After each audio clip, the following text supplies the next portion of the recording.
towels as well as these gloves that you have to do. Okay, so now that all of these things is considered, we can now perform the procedure. But before that, we will first gather all of the things needed in this procedure. Since all of the things needed are within reach and it's now gathered, I can now ask if you want some fire safety measures. Should I close the curtains? Okay, let's close the curtains. So now I will perform the procedure. First is I will prepare the warm water that has a temperature of 60 degrees Celsius. This. Okay, next is I will ask for your permission to take off your clothes with the help of me, of course. This is what I do. As you can, don't worry, I will cover you with the top blanket that is right here.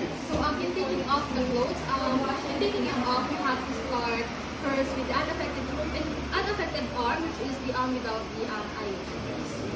So now I will take off your clothes first. And Kasi di naman ang paliliguan natin, ha? Kasi di naman pa siya. okay. Kasi yung dirty ko niya. And then I will thread the eye sloping and the back into the sleeve of the toilet. Okay, now I will hang it again. And then check for the ivy flowing. Okay, it is okay flowing. Now I will help you, now that the top blanket is in your chest, I will now help you to move your head to the edge of the bed. Okay. Now I will remove your pillow and then put another cushion or pillow to the under of your bending knee for more comfortable procedure. Is that comfortable for you, sir? Okay, now I will fill 2 basins with warm water, typically ranging from 43 to 46 degrees Celsius or 100 to 105 degrees Fahrenheit. And as for the water in the bucket, it is 60 degrees Celsius. Okay, now I will assist you into moving to the side of the bed where I will be doing the work, which is in this part. Okay. Are you feeling comfortable right now? Okay. So after that, I can now continue to do the procedure. First is I am going to put the rubber sheet under your head and your shoulder for assistance. Okay. Next is I will put the towel or the back towel on the top of this sheet or the rubber sheet. Okay, thank you so much. After that, I will also get into putting the towel below your chin as part of the procedure. Now that you're covered, I can now perform the cleaning of your face, your ears, and your eyes, and the neck. I will now get the cloth. Then I'm going to knit it in my hand.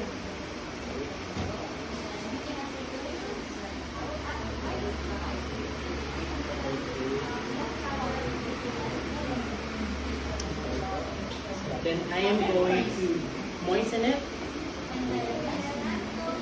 wash it, and then first I am going to cleanse your eyes.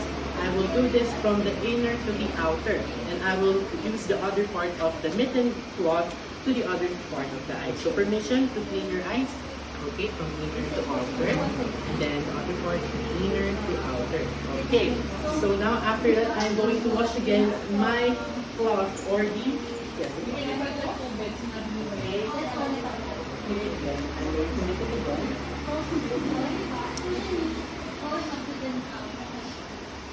And tuck it in. Then I am going to wash your face first from the forehead up to the chin, and then permission for the neck. Okay, and the ears. Then the other part of the middle. Okay, so now I am going to rinse it again. I use some soap water. Okay, now let us move on to the upper extremities. Washing your upper extremities. Okay, so sir, for your comfort, you want to do so. Okay, so now we will move on into the putting the rubber sheet under your forearm. So please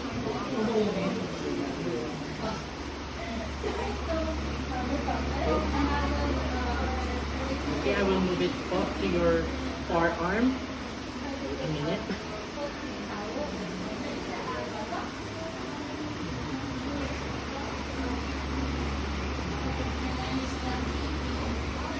So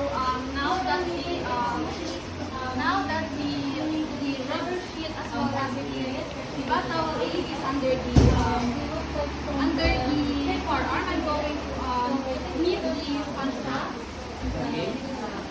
I will now uncover the forearm part.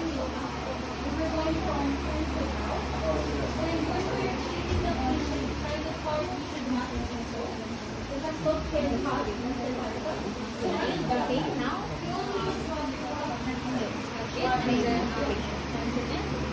And then now proceed to washing the patient's upper extremity. So you do it by starting from the wrist to the elbow, and then to the elbow to the shoulder, and then next to the axilla, and then with the hand. Okay, so start using long strokes.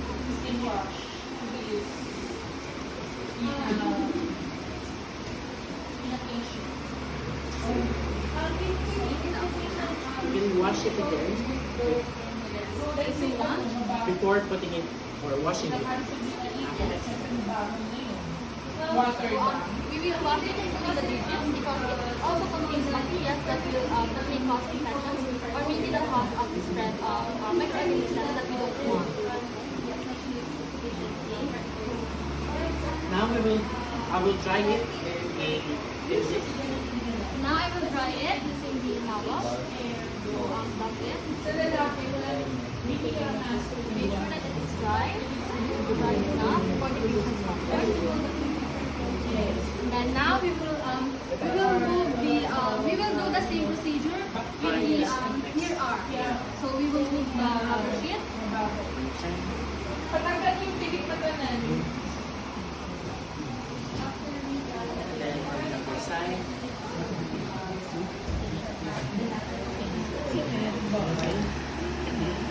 So that's what we are going to do again. So we will put the double head.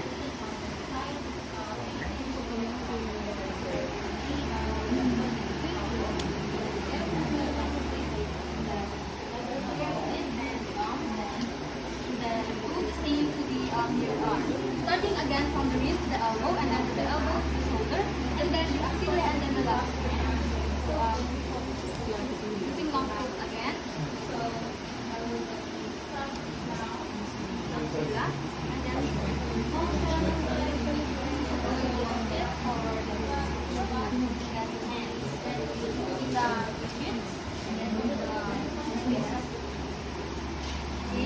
so we are going to try. Dry it.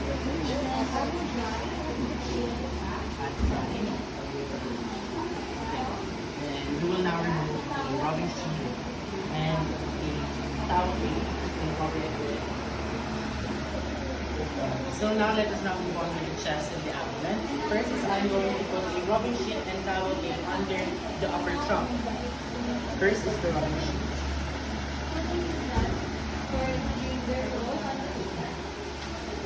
And then towel A. Back towel B. Sorry.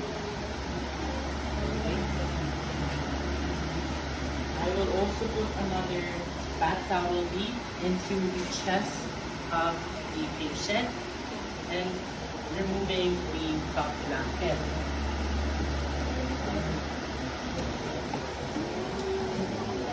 Okay, so now that the top blanket is removed, I can now fold another mitten sponge cloth.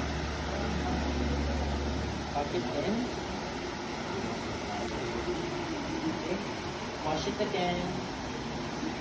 And then since he's a male patient, I can ask for permission to lift this up. And then, can I permission? Then I can now expose his chest and then clean this part of the chest. So we must remember that we should only expose the area that we will be cleaning. So if it is the instances where the patient is a female, we have to cover it thoroughly and we have to clean it in a circular manner, including the areola, which is the brown color in our nipple, and as well as the under of the breast. Okay, so now that we're done with the chest, we can now cover it and then clean this again. Then we're going to pat dry. Pat dry it. Then after cleaning the chest and after the flap, I will now uncover this. How are you going to grade the patient if it's a woman? Kung sinabi mo kanina. What's the grade? Sabi ko pasok ako. So, baro nakaganto po. So, if it is a woman po, we are going to insert our hands po beneath the Next. Or another is she can hold it from here and then I can have it. Okay, very good. Okay, now I will raise this part with your permission, please. Okay.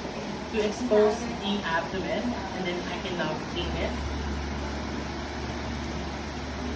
Pay attention to the umbilicus, since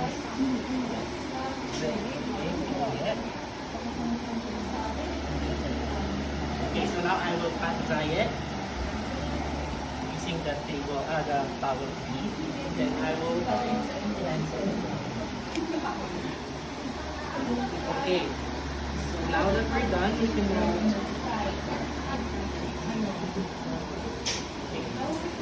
you can now arrange this first before moving it.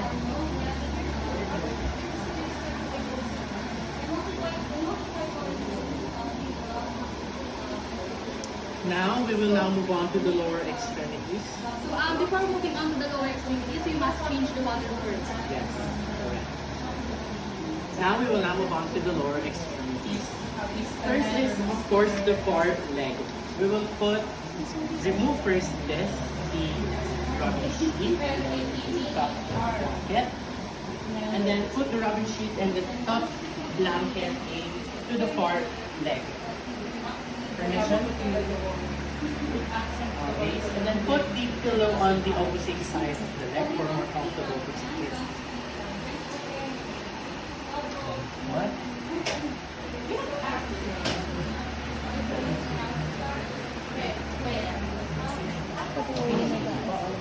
So now we will uncover the foreleg. And then we will put some blanket B to the near leg. And now we will now moist again the cloth. Tuck it in as always. And the lower extremities, we will now first wash the foot joint up to the knee and up to the hip joint in a long stroke. Why it should be in a long stroke, not a short stroke? With another towel, why? we can Since it is we don't want to contaminate our parts in also ensures that we are already washing the large surface of the patient's body. Same time, yung blood circulation. Yeah. Since it is also involved in blood circulation, since bed bathing po stimulates the blood circulation. Yes, very good. Okay, now I will pat dry the using the towel. Okay, so now that we're done, we will now get the rubbing sheet and the towel plate and then cover it again with the blanket and then get the towel plate. We will now put the rubbing sheet under the near leg and of course the towel plate. Next, the pillow on the other side.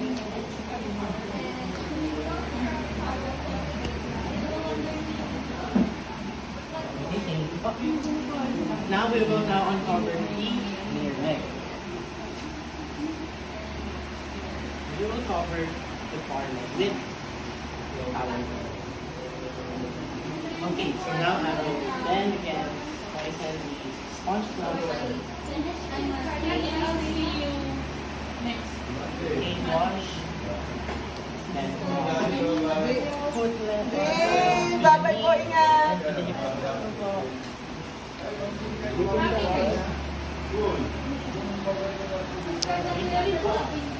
Wash. Then pattern. So, dito sa second year book.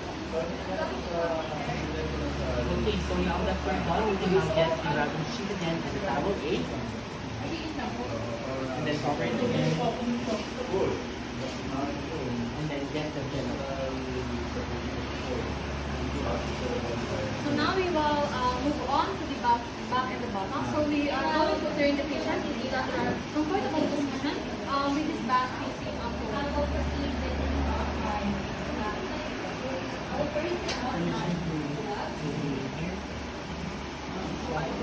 Are you comfortable with this position, po? So now we are going to put the cover sheet. And then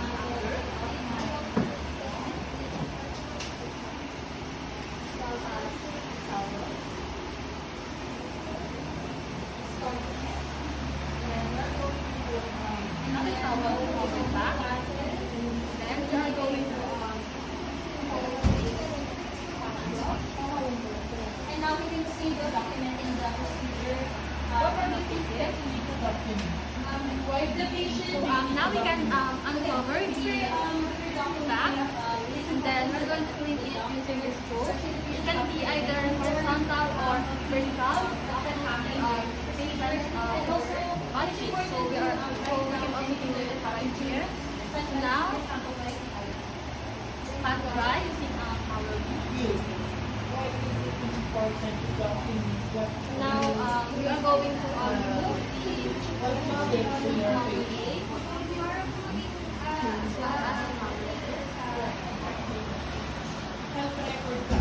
Panikuba and return the patient to the comfortable. So now we are going to move on with the perineal care. So this is done by asking the permission of the patient to lift up his legs. In order to position him in the dorsal combat position.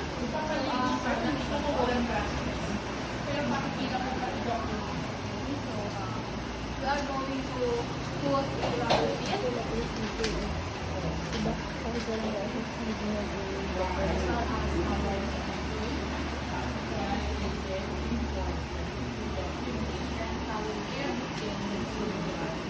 To ensure the client's safety. So in doing the criminal care, assuming that we change the gloves, it can also be done because we are done with the cleaning system upper and lower is since the genital is a very sensitive area, especially for females. So if the patient is a female, we are going to so I'm using the gloves that is already dirty can harm or affect the normal vaginal flora that the woman needs in order to clean his genitals. So now we are going to clean his I assume that we've changed. and if a patient is male, we are going to do it by cleaning section of the tip and then moving downwards, cleaning also the scrotum, making sure that all of the parts is in. So we are going to do it by doing a 7 live figure stroke. So yes, right here to ensure that also the size. And then we are going to do the vertical stroke to ensure that the vulva of the female is taken as well. And then we are going to clean it from the pubic hair because it is also important. And then the anus. Okay. So and then half right. Using the towel. Now remove this. Remove first the rubber sheet and the towel aid. In order to And now we are going to assist the patient in donning his clothes ahead. So donning his skin coat. So if the So if removing the clothes, we started from the unaffected area or without the interference, we are going to, in donning the clothes, we are going to start with the affected arm first.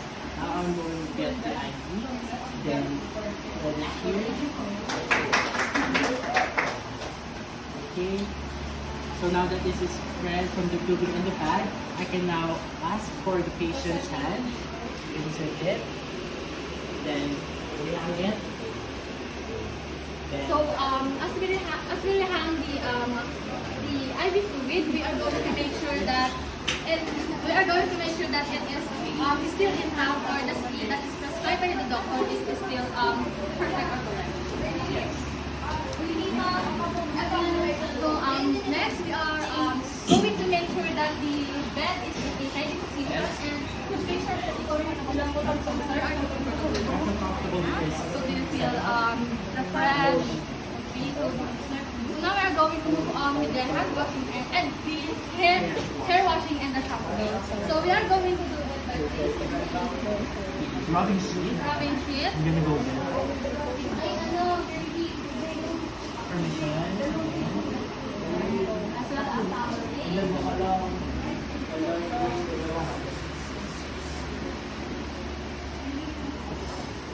Permission to lift your head.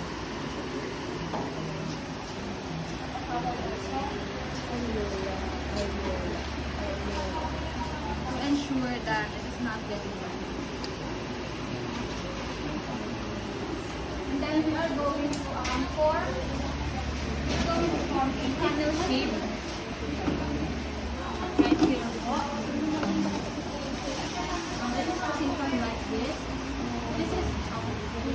This is done to ensure that the water is flowing right to the bucket and it is not spilling on The floor. So now let us move on into shampooing this here. First is we're gonna put some cottons in this here so that the water will not go inside of this here. Okay. So now that the cotton is in this here, we can now wet this hair. Hair. Okay, wet this hair thoroughly. Okay, so now that the hair is wet, we can now put some shampoo. Then we're gonna massage his hair to the scalp using fingertips. And then up to the bottom, of course. And then rinse it thoroughly again. We can do another shampooing of this hair if it is indicated or if it's necessary. So I'm gonna do another shampoo. Using fingertips into the scalp. Okay. And then I'm going to rinse it again thoroughly. Okay. So I will now remove the cotton from his ears. Okay. in terms of drying naman po, we have to dry the face as well as the neck if it is necessary, if it gets wet by the water or if it accidentally gets wet. Okay. So Sarah, are you okay with the position? And then we are going to apply oil to his. We are going to dry the hair as quick as possible. Yes. And we are going to apply the oil for the scalp if it is required. As, for example, if it has irritation or and then we are going to comb the hair and arrange the hair according to the client's perception. Preference. And then we are going to So now we're combing his hair. so do you want Is it this is hairstyle? Okay. So now we will remove this.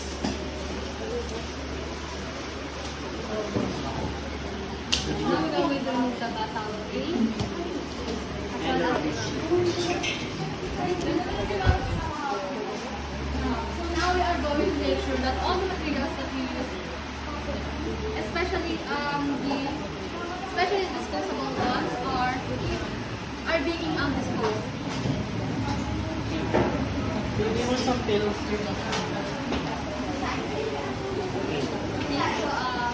And then we have to do the hand washing again, since it is indicated that we must do it before classification, after classification, after procedure, after classification surroundings, and after exposure to bodily fluids. Since hand washing is one of the primary measures in before and after doing the procedure, as mentioned, just the 5 Moments of moments time. of hand washing. So it is very vital to the nursing profession because it deters the spread of microorganisms and the spread of illnesses, infectious illnesses to the patients as well as the healthcare providers. And then next we're going net. All the necessary information after doing the procedure. It is essential to document all the procedures that we have done because in nursing profession, anything that is not documented is not done. Okay, so Coffee. okay. I see.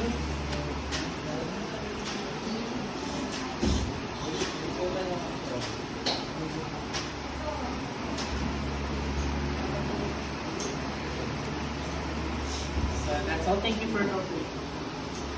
Thank you for your cooperation. Thank you so much. And if you have any question, you can come and ask for any clarification. And in nursing profession, it is very important to consider the holistic approach that we are doing. Informing the patient. Yes, informing the patient. Holistic nursing. Yes, since it is also the right of the patient to know all the information about his or her health. It is one of the patient's right. Also, it is important to Make him aware. yes, and to ensure that the patient is comfortable and we are considering the mental, the psychological, Physical. social, and yes,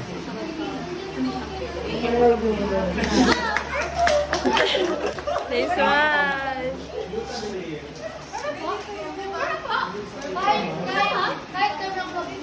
Ote, kahit kami. Yes, wala. Thank you po. Thank you, patient. Thank you, patient. Special thanks.